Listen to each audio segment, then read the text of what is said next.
Welcome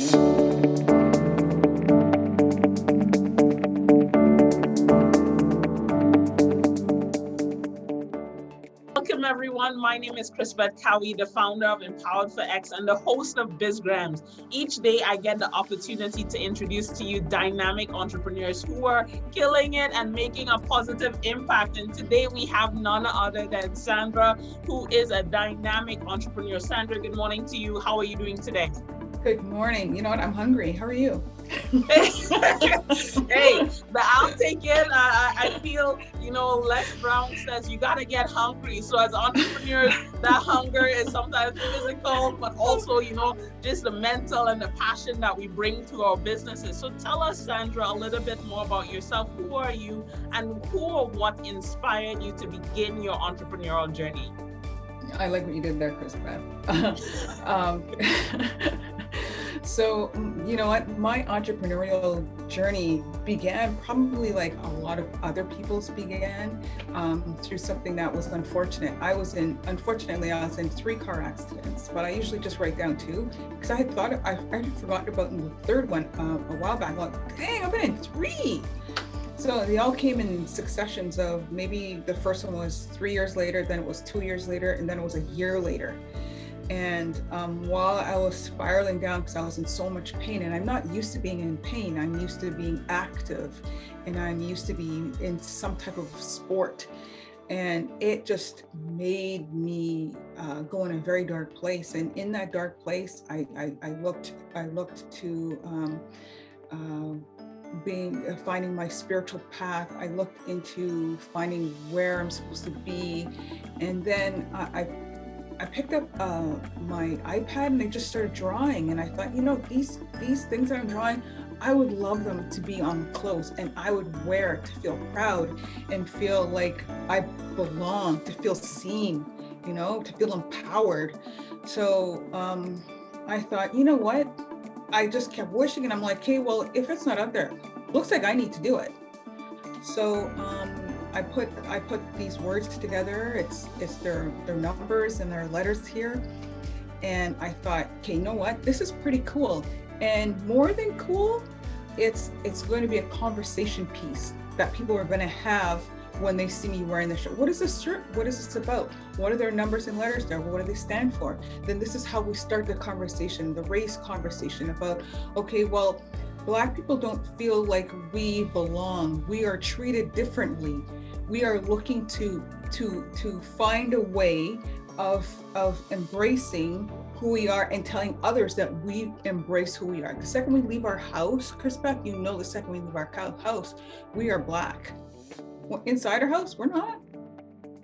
We're just us, right? But the second we leave out there, we are different people, and we know that there are some people that give us like little side eye, and like it's just like a really uncomfortable feeling that you get when they look at you, because that you've been misunderstood. That they've been hugging those lies that have been told to them for centuries, and that's been passed on. And I want them to have a different look. You look at me, I'm wearing Black intelligence, and they're thinking, okay, that's Black intelligence. I think that's what it says anyway. But the more conversation we can have about being Black and being intelligent and being a substantial a cog in this wheel called life, that's how we start belonging. And this is what STH Toronto is. We want to make designs that speak to you and for you. Tell us a little bit more about who or what inspired that design, and what does it mean to you? This design was inspired by, I touched on it a little bit already, that the powerlessness that you feel when you're sitting at a job interview, and you in the back of your mind, you're kind of thinking that I'm not getting chosen because of the color of my skin, or I'm here because they're supposed to have someone Black in an interview to make it look like they're going to choose me. It's the way that we just feel invisible at times. You go into a meeting and you're the only Black person, and how your voice may not be heard because of that reason, because of what this institutional racism has embedded into our DNA. It's like, it's there. You can't wash it out. You can't erase it. It's there. You have to be very conscious to know and to see that it's there for it to be rid of.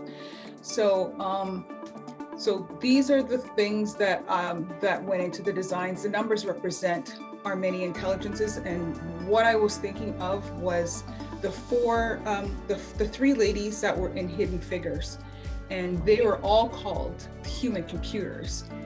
And I was infuriated when I watched the movie, because that was the first time I had ever heard about these powerful women. First time. Can you imagine knowing about this, Chris-Beth, when you're in kindergarten? Can you imagine how much power you would have felt? So when I thought about it, I'm like, okay, those numbers are representing those women and everybody else that came before and after them that has contributed such huge accomplishments to this world. If you don't know Katherine Johnson and the other two ladies from Hidden Figures, they're the ones that put the trajections to get the spaceship into the moon. So for me, that was absolutely huge. And to see what they had to go through, knowing that they're even that the astronaut trusted their projections rather than the actual computer's projections, mind blowing. And as a youth, I would have totally ran with that. Oh my gosh. So it's just, and then the numbers, the letters represent the many different colors of hues that we all have, right? So I just wanted to put those letters together in numbers, and I'm the type of person that likes wordplay and in conversation through wordplay. So I thought putting these numbers together would be kind of a cool thing to have as an empowerment feature in our wardrobe. Now, I also have this on my Jeep, on my white Jeep, and that causes so much conversation. It's crazy. I'll be at a stoplight, and sometimes I'll forget. I'll be in my mind, and I'll forget why that person over there is smiling at me. And I go, oh yeah. And they go, oh, I got it. And there was, oh my gosh, there was like the senior black gentleman. He rolled up beside me, and he was smiling. He was like, oh, you can see him reading it. He goes, oh, I finally got it, Black Intelligence. I love it. It's just, it just feels really good to have those conversations. Once there was a lady standing at, she might have been biracial. She was standing at the bus stop. It looked like she was on her way to work. It was in the morning. She was looking down, and she looked like she could not be bothered to be up in the morning. She looked like she was just dragging her feet. And so the crosswalk went by, and as she was walking by, she lifted up her head. She gave this big stare, thumbs up, and she said Black Intelligence, and she kept walking to the bus. And I was like, I just put a light in this girl's day, and it felt so good. So just little things like that, Chris-Beth, I just love it. Hey, wonderful. Thank you so much for sharing. This has been an absolute privilege and pleasure. I'm sending you off with lots of love. Yeah, lots of love today. And to our viewers, thank you so much for being here with us. Thank you so much, everybody. I wish you all the best, Sandra. Take care. Thank you, Chris-Beth. Bye.